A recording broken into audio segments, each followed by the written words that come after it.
Shubham DJ Lalganj Banswara. Shubham DJ होले ले ले होला री लागल नाही नौकरी भाग गई छोकरी हो जातानी पोखरी।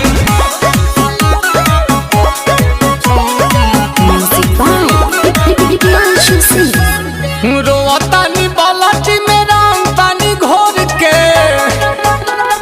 कहाँ गिरंग अरे रोतानी बालाटी में रंग पानी घोर के मन करे फेंकी पिचुकारी अपन तोड़ के चल गइल माल काल होलिये में छोड़ के। अरे चल गइल माल काल होलिये में छोड़ के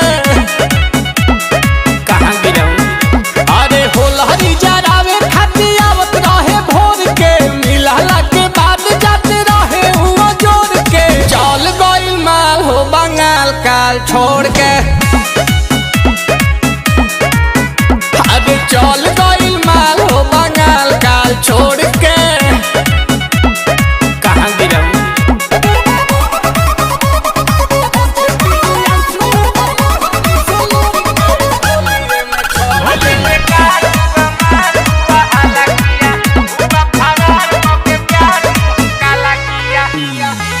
ओढ़नी में बांध के ले आवत रहे पुआ खाके हमर दिल बड़ा देते रहे दुआ।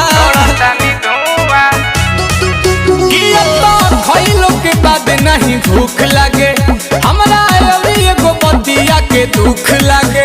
अरे गुरु ताकि नात रहे पैसा बटोर के गुरु ताकि नात रहे पैसा बटोर के चल गइल माल काल होलिये में छोड़ के।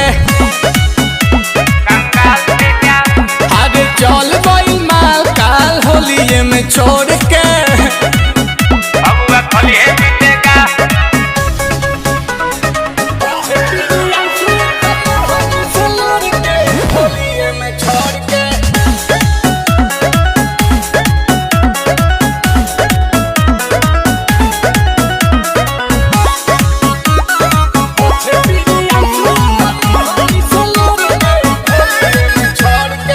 रंग नील कमल के होता जियान हो मर्द के संगे होली खेलतिया जान हो।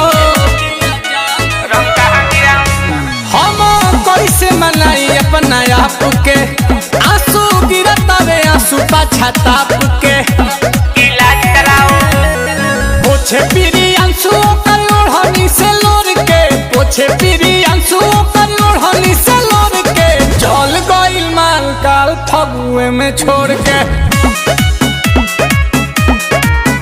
आज चल गइल माल काल फगुए में छोड़ के फगुआ फलिए जीतेगा।